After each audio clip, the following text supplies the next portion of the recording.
I think like whether you want to break away from the diet culture or find ways to make peace with food, or if you have been in a place where you restrict and you no longer want to restrict, I think food freedom is an approach that may be worth looking into and seeing if you can take some of these ideas and kind of apply them to your life.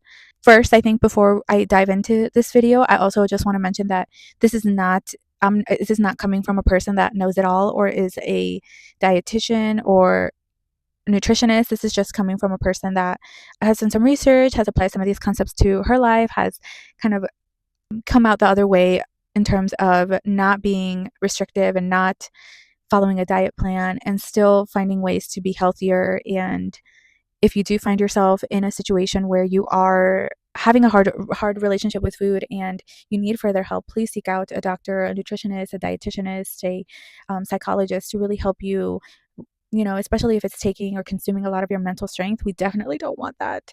And so finding the people to support you if you are really battling with eating disorders, please seek out help. But with that in mind, we're going to go ahead and get started with just kind of giving you a little bit of my personal journey with it, and starting from like childhood.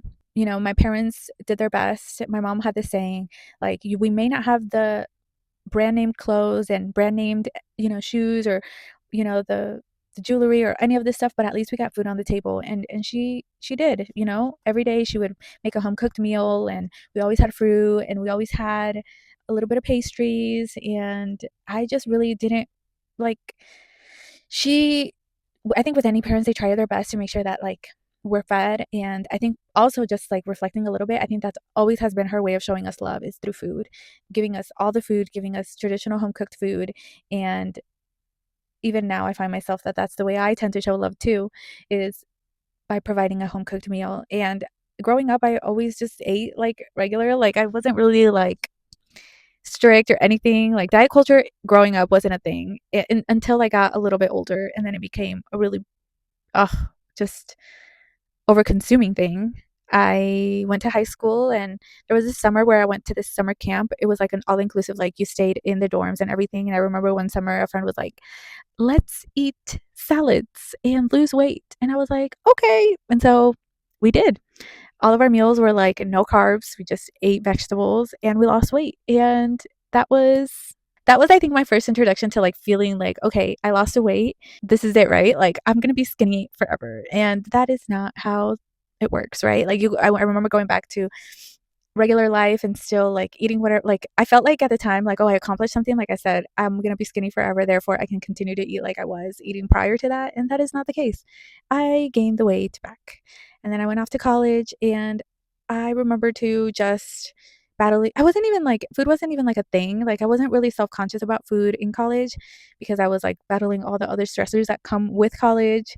That then it was college and it wasn't college. It was eating and alcohol, but mostly alcohol. Like I felt like at the time I was just like drowning my stress and sorrows in alcohol, which is also not healthy. But I think that was also just more social. Like it was because of the people that I was around and stuff. And after that, when I got a job, I ended up, making a little bit of money. And I remember, I think now at the time, like really just because I was making money, I would just eat food all the time. Like I would take myself out to lunch.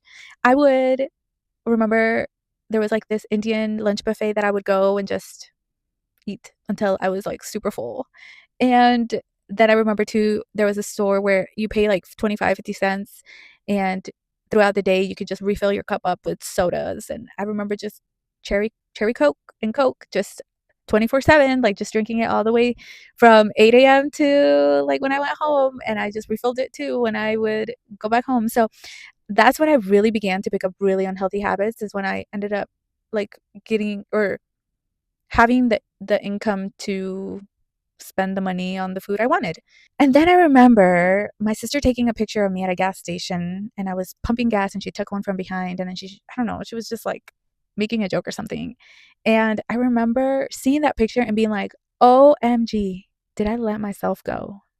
Like all I looked was like my whole back was just like I was a big back. Like it was just so I was just such a big reality, like a hit in the face. I was like, "Oh my gosh, I need to get it together." And then that's where really I started going to the gym. I started really learning about weightlifting, about running. I didn't really run back then, but I included some running. I remember also just learning all about macronutrients, protein, and I got introduced to pre-workouts. And so now I was just like in it, like now my mind was like, I'm going to lose at the beginning, like always, it's like, I'm going to lose so much weight and that's going to make me happy. And then you lose weight. And then same thing like that I did earlier in my high school, I would think that that was the solution and then I would gain it back up. And it was this like ongoing cycle that I had, and it lasted for a long, long time. And I remember really just at a certain point it becoming like fully mind consuming, that I was like, I need to do something about this because I'm binging every weekend on food and it is not healthy. And so I ended up picking up the book Binge Over Brain, or Brain Over Binge, something like that. I'll link it in the video, which is a really good book, especially if you're like wanting to know more about the like psychology of like why we binge. And I have to just check the time. Yeah. And so I ended up getting that book, and it was that book that really made me realize how much food can be such a big addiction and how it is. And hold on. So the book ended up introducing me into finding ways to kind of recognize my eating patterns and also just come to peace with food, and that food is not necessarily the issue. It's my idea of it that is making it an issue. And also, after that, I remember just kind of being like, kind of taking some of those practices that they say in the book and applying them. And then fast forward a couple years after that, and just kind of not necessarily putting so much stress on myself on being perfect and eating the right amount of macros, the right amount of protein, the right amount of X, Y, and Z, like not having carbs, like all of those habits were like slowly dwindling away because I recognized that I didn't want food to be my addiction. In the book, they describe food addiction like alcohol addiction, and they use that framework to help you kind of understand the habit and understand the reward and understand the dopamine and understand it all, and ways to kind of ease your way out of it in a way. But it's a little bit trickier because food is needed for our survival, and so that is very much stated in the book. And I don't remember verbatim about it, but it's a really good at just getting you to recognize that you can take control of those habits and those impulses. So I remember also at the time getting introduced to the concept of food freedom. I was working with a coach and I was telling them, like, I don't want to train people. I was also a personal trainer, and I was like, I don't want to train people. I don't want my niche to just be about personal training. I don't want it to just be about nutrition. I don't believe nutrition is like a rigid thing.